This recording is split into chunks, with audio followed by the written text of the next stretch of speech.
Welcome into the latest episode of On Deck with the Muskrats. I'm Casey Williams, play-by-play broadcaster for the Muskrats, and I'll be your host.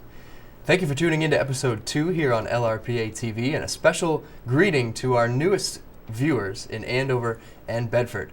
Ahead on the second episode of On Deck with the Muskrats, we will preview the 2012 season, which starts up in June. We will give you a position-by-position breakdown of the roster coming up this summer. We will talk once again to General Manager Noah Crane. He's got a big announcement to make regarding the team. And we will talk to one of our many great host families about what it takes to host a Muskrat during the summer months. But first, leading off. The Muskrats made a monster announcement involving a very special sponsorship with Dunkin' Donuts. Noah Crane will talk more about this in just a moment. Last month it was beer, and this month the Muskrats are making food news. The team has a new partnership with the award-winning Common Man family of restaurants. Fans will have chances to win prizes courtesy of the Common Man this season, which is sure to include gift certificates to indulge in all the great food. Common Man has 18 locations in New Hampshire. Just under a month till the season opener, so you need some new Muskrats gear. New merchandise for the 2012 season is available through the team's website and at the official Muskrats team store, Green Monster Sports, at the Tanger Outlet Mall in Tilton. This year's collection includes a special t-shirt honoring Robbie Mills.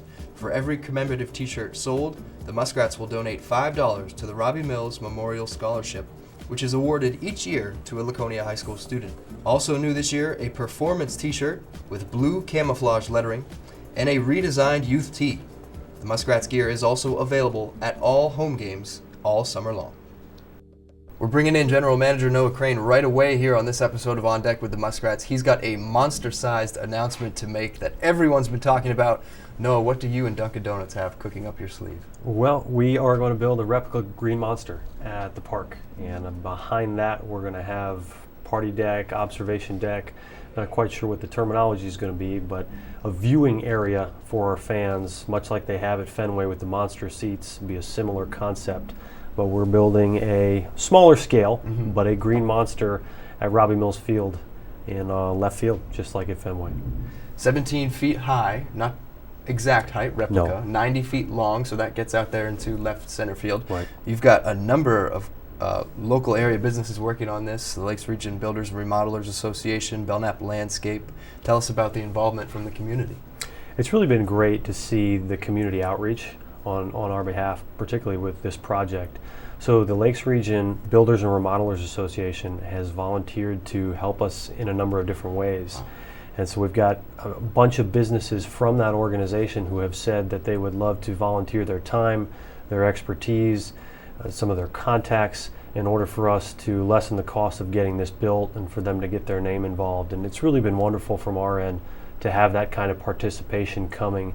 And it was something that they came up with on their own. I didn't approach them. They approached me to say, we'd love to be behind this. And it speaks volumes about that organization and really the people in this community, in the business community, that are embracing what we're doing with the Muskrats and at Robbie Mills Field. So we've got this Green Monster and then party deck behind it. Rob Turpin, who's a big Muskrats fan and a local architect, has the blueprint in mind. Give me a sense of what this looks like in his mind and some of the details of the party deck and how that comes off. I understand there's going to be a ramp down to the ticket area. Right, so the party deck will be, it'll sit where that plateau is. There's a natural plateau behind the left field fence at the field. And so we're going to utilize that was where the deck will start. The deck will actually attach itself to the wall. So you'll be able to stand on the deck and have a great view of the field. You'll be able to access that via a ramp. There will also be stairs as well, so that is handicap accessible, right in behind where we sell tickets currently. So it'll be easy to get onto, a great place to be able to catch a game, be able to enjoy some new concession options that we'll have, but just a fun way that we can connect with the Red Sox a little bit and just enhance the overall entertainment picture that we've got going on at the field.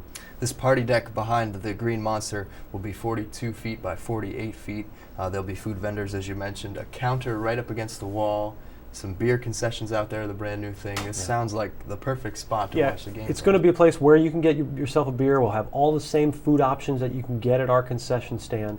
But it was a way for us to be able to manage that situation. It was one of the stipulations that the city has as far as allowing us to sell beer at the park, and we're perfectly fine with it. We think it creates a wonderful atmosphere for folks to be able to enjoy a beverage and watch the game, and yet not interfere with the family dynamic we've got going on at the other end of the park. I think they're going to work beautifully together, as you've seen at really every minor league, major league baseball venue. Frankly, any sporting venue across the country, there's a mix of those, and we feel we'll be able to do it well with the Party Deck. Talk a little bit about Dunkin' Donuts coming in and being the primary sponsor for the Muskrat Monster. They've been incredible. We've had a relationship with them for the past 2 years. They've been a sponsor of ours, and they really stepped up this year to jump on board of this project. I'm grateful that Mark Kafua, who is the owner of a number of local franchises, really bought into the vision of what we're trying to do with the Muskrats. We're all about the community, and he felt that this was something that's going to be a benefit not only to the Muskrats and helping us succeed, but to the community at large. We share that facility with the high school here. The Legion team plays there occasionally. The Babe Ruth team is there as well. So it's something that everyone in the city is going to get some benefit from. And he grasped that right away and has jumped on board to secure the upper panel of the Green Monster, much like at Fenway, where they have Covidien as the sponsor above the scoreboard and sort of the only space on there. Right. Dunkin' Donuts will have that for us for the next 10 years. Great. The Muskrat Monster, being constructed in the month of May, will be ready for the June 8th home opener, 6:30 at Robbie Mills Field. Noah Crane, we'll have you back in the show later on to talk about the 2012 team, but very exciting news. Thank you. Thank you. This summer, the NECBL is shrinking from 12 teams to 10 teams. The North Shore Navigators and the Old Orchard Beach Raging Tide have both left the league, and those both teams coming from the Eastern Division, leaving the Muskrats one short. So someone from the West has to come over and make the divisions equal, and that team is the Mystic Schooners. That's tough for the Muskrats, as Mystic, Connecticut is one of the farthest trips the team will make, and they will make it 4 times this summer. That's right, divisional opponents will now play each other 8 times, 4 home and 4 away. Let's take an in-depth look at the 2012 NECBL schedule. This summer's NECBL schedule is 42 games long. The home opener against Sanford, Friday, June 8th at 6:30. The teams then play the following day, that Saturday, up in Maine. This is a rematch of last year's Eastern Division Championship, which the Muskrats swept 2-0. Not a lot at Robbie Mills Field to start the season, just 6 home games in the first 3 weeks of June for the Muskrats. But there are plenty of weekend games, and that is when we tend to draw our best crowds. The Muskrats will be home for 6 of the 8 weekends throughout the season. Saturdays and Mondays are for Newport. In June, the Muskrats are home 3 Saturdays, and each time they will play Newport. Fans will be needed at those games. Remember, Newport travels very well, and last year the Muskrats knocked Newport out of the playoffs the first time they've ever been eliminated, so that game will definitely be rowdy. The two teams play 6 times in June and only twice in July, so we need plenty of fans for those 3 Saturdays in June against the Gulls. How about the date that everyone's looking for against the Keene Swamp Bats? The NECBL Championship rematch all comes in 1 week of July, and it is the first week. July 2nd, the Muskrats play at Keene, and on the 4th of July, the champions of the NECBL Keene Swamp Bats come here to Laconia. The battle for New Hampshire, once again, this time on the 4th of July here in Laconia, probably the biggest game of the season. Well, if Saturdays in June are for Newport, then Saturdays in July are for Mystic. They host Mystic twice and then visit them on 3 consecutive Saturdays, July 14th, July 21st, and July 28th. The Muskrats were 1-1 against Mystic last year when they were in the Western Division, and this year we will play them 8 times. Other notes from the schedule: the All-Star Game will be played in Vermont on July 22nd. That is a Sunday. It's a very light second week of July, just 2 games, and you can bet the Muskrats will make up some rained-out games during that week. No long road trips, really, like last year. The longest road trip for the Muskrats this season will be 3 days at the end of July, the 28th, 29th, and 30th. The team will travel to Mystic, New Bedford, and Holyoke. That is the longest road trip they have this year. Other notables from the schedule: the finale of the season is against Sanford on July 31st. This is the first time the Muskrats haven't played New Bedford on that final day of the regular season. The past 2 seasons, they've played New Bedford on that day, and it has decided the final playoff spot in the East. Laconia won that playoff spot the past 2 seasons, so it'll be interesting to see where the playoff picture plays out at that point. That's an in-depth look at the Muskrats' 2012 schedule, starting in June and carrying all the way through July, the postseason in August. Hopefully the Muskrats will be there for a 3rd straight season. The 2011 Laconia Muskrats were the East Division champions and appeared in the NECBL Finals. But if you ask the front office this season, on paper, the 2012 roster could be even better and definitely has upgraded pitching. It is time now to meet the 2012 Laconia Muskrats. For the month of May, we'll introduce you to the position players that will be filling up Muskrats lineup cards all summer long. Our next episode in June will feature the 2012 pitchers, but now here is a look at the position players for 2012. We'll give you a position-by-position breakdown of the players, and starting off with the catchers, Ethan Bennett, a catcher out of Tennessee, a sophomore from Knoxville, Tennessee. He is the first Tennessee volunteer to play for Laconia.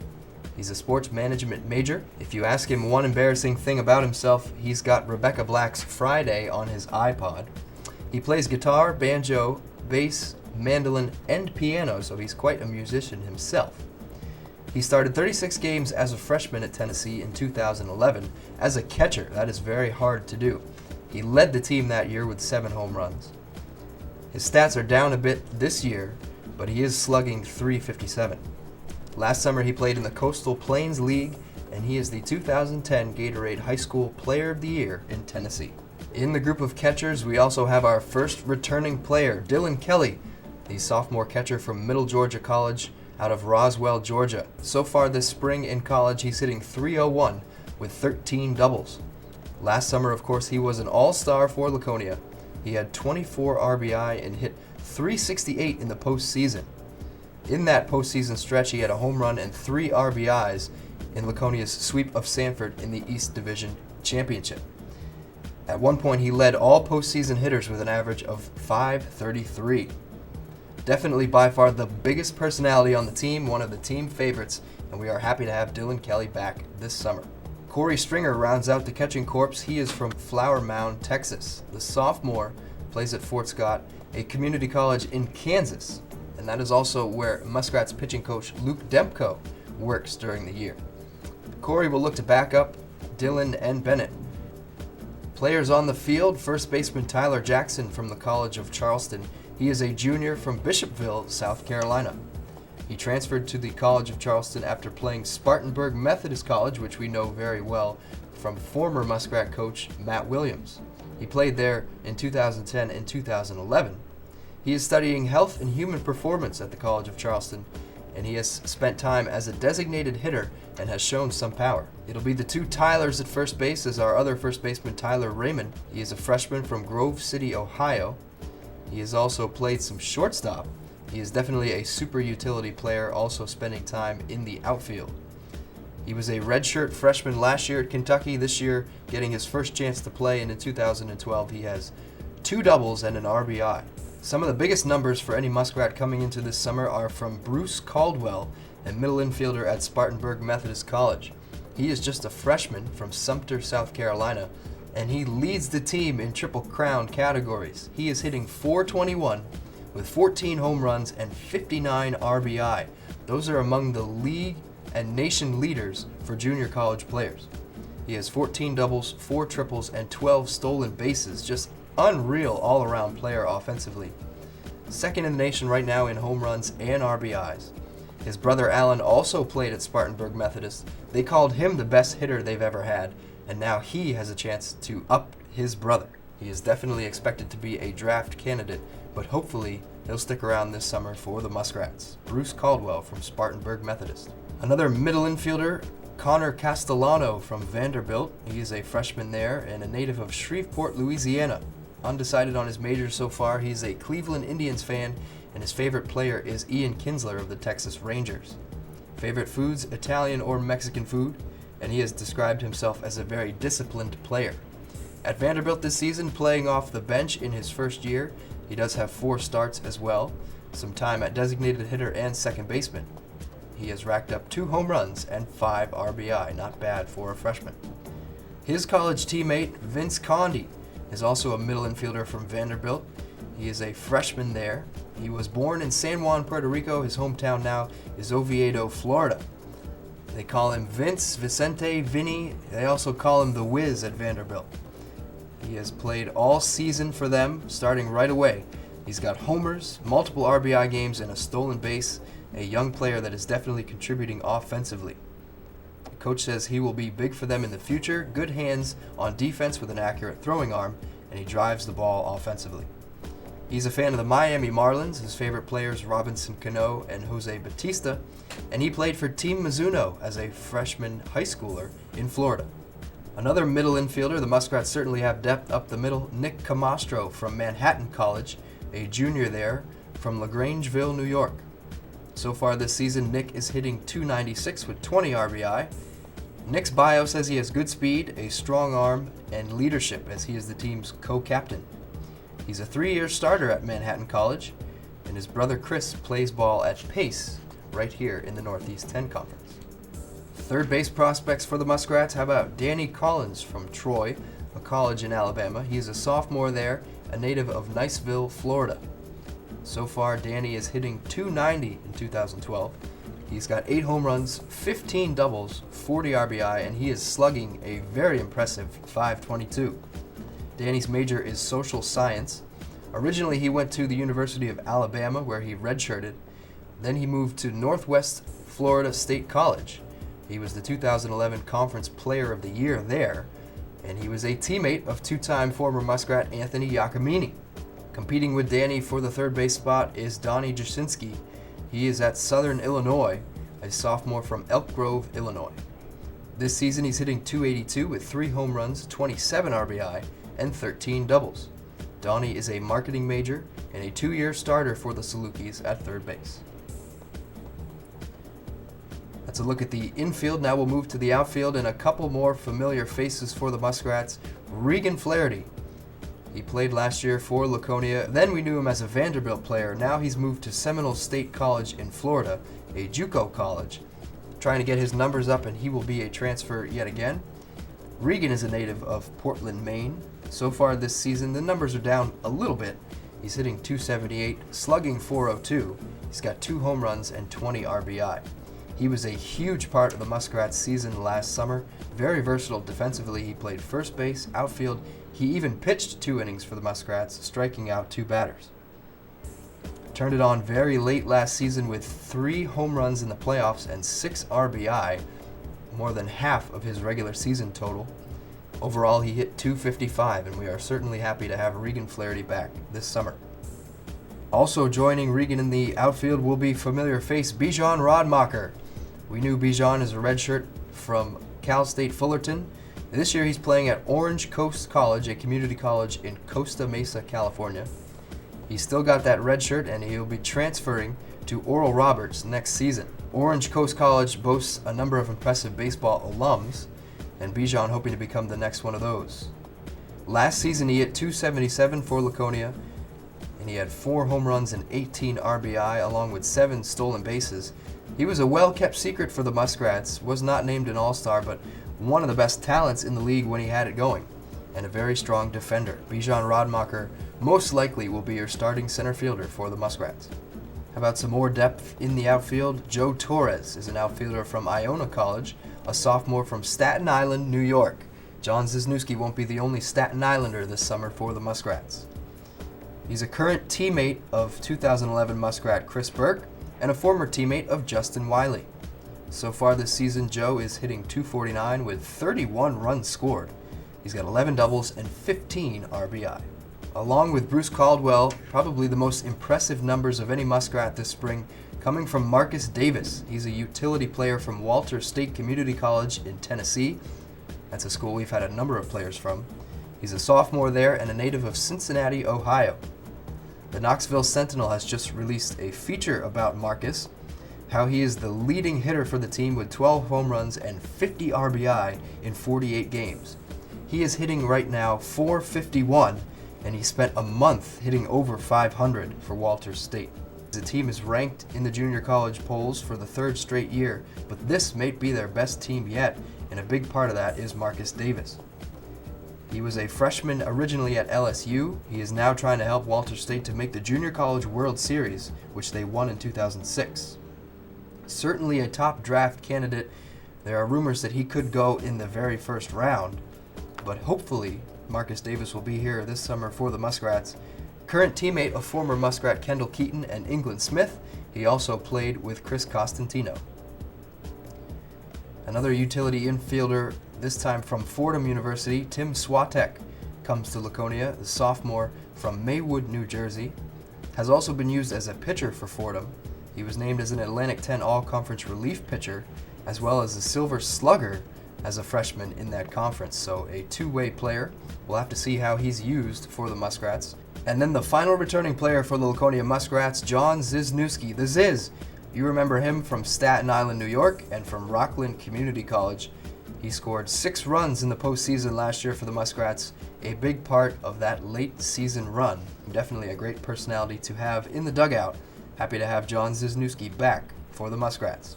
Tune into our next episode when we'll take you through the bullpen and introduce you to the 2012 Muskrats pitching staff. So we've just given you an in-depth look at the 2012 Laconia Muskrats roster. We're going to bring back in General Manager Noah Crane to talk about his impressions of the team that he gathered this year. Last year's team made it to the championship, but you say this year's team on paper could be even better. I think it is. I think it's the best team we've had, again, on paper, in 3 years. I think we've got a better grasp of the guys we want to target, the people we want to bring in, and we've got some good relationship with some fabulous schools, and that really helps to get some top-flight talent in here.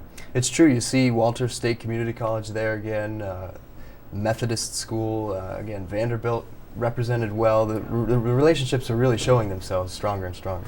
Yeah, it works well from my standpoint and for the coach's standpoint. For the Vanderbilt coach, for Tim Corbin, who's actually a Lakes Region native, for him to know where his players are going, that they're going to be treated well, that they're going to be watched, they're going to be cared for, and that they're going to get an opportunity to play, it puts his mind at ease to send guys out. So we see that relationship continuing to grow as we have had players from there each year. And so I think it makes it easy on my end too, because they're one of the best programs in the country. I know that if a young man can play there, he's going to be successful for us ultimately.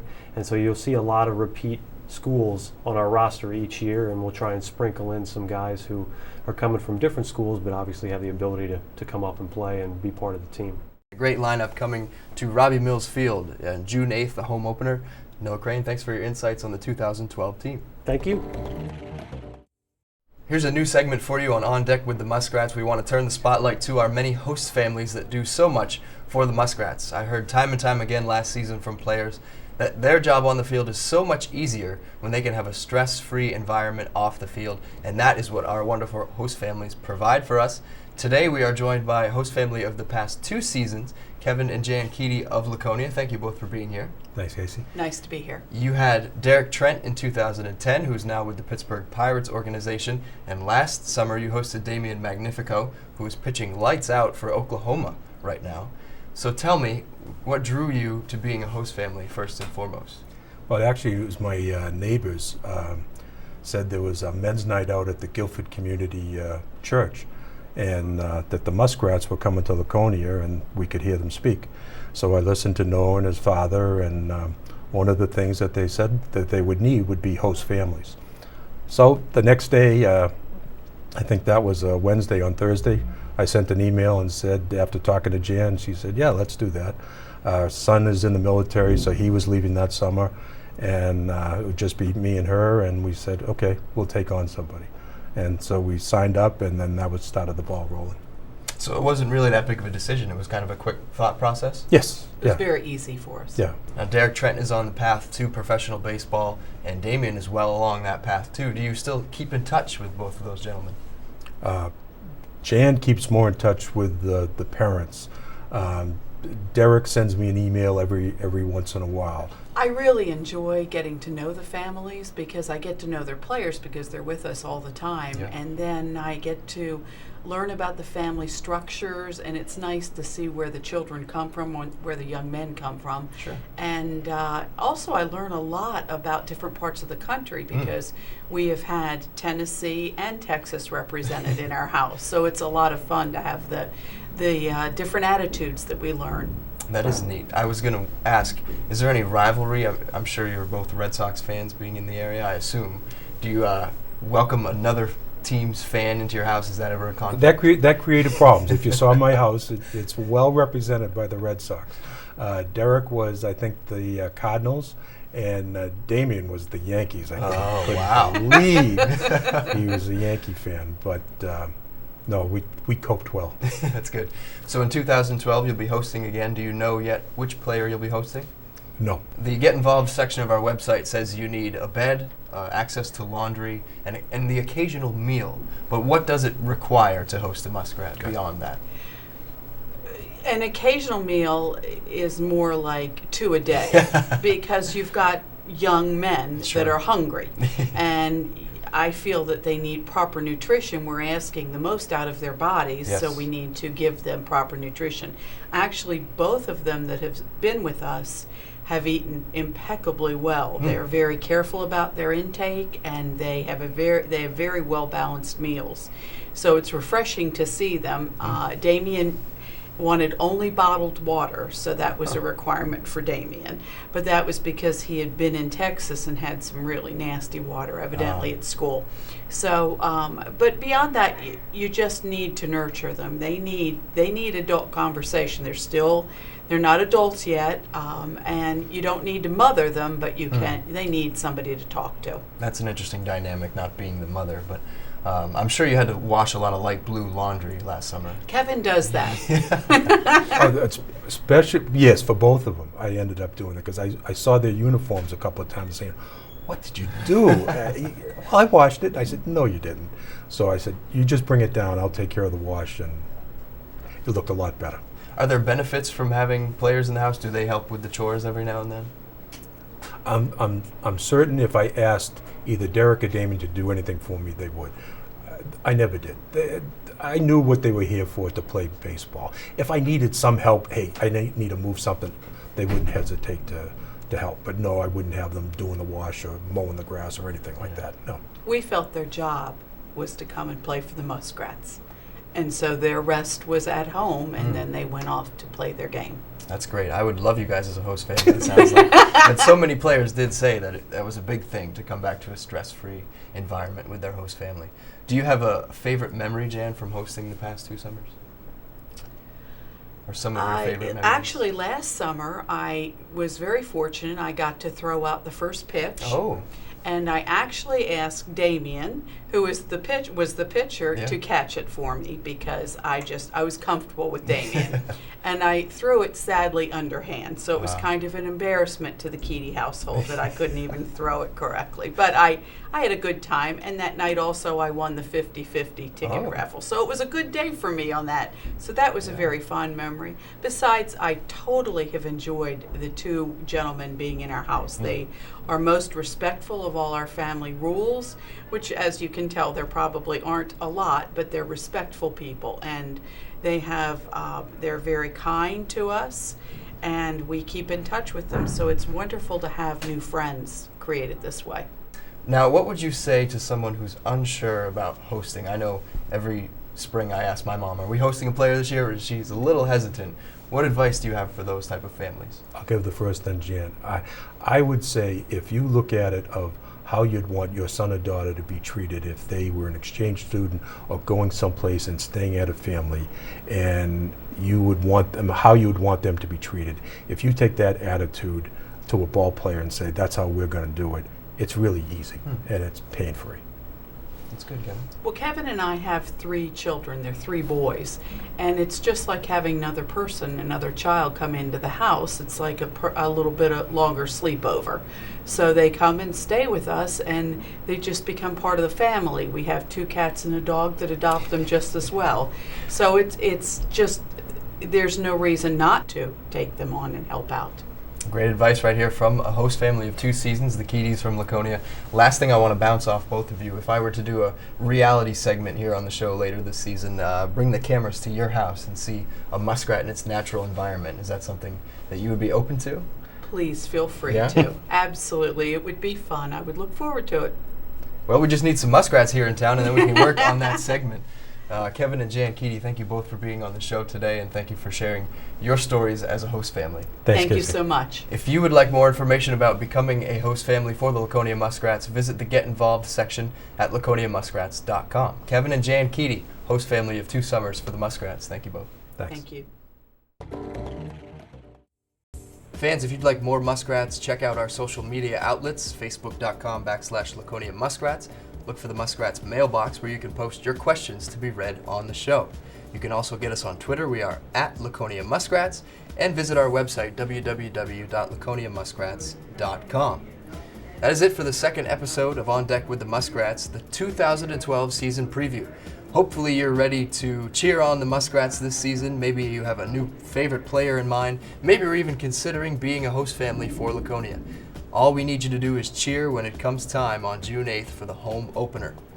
That's it for this episode. Check your local listings and get ready for episode 3 coming in the first week of June, where we will unveil that Muskrats monster, the first footage of that for you here on LRPA TV. And until then, for everyone here on the show, our thanks to Kevin and Jan Keaty, Noah Crane, Denise Bouchane, Ben Miller, Tim Cox, and the entire staff at LRPA. I'm Casey Williams, signing off. Thanks for tuning in to On Deck with the Muskrats.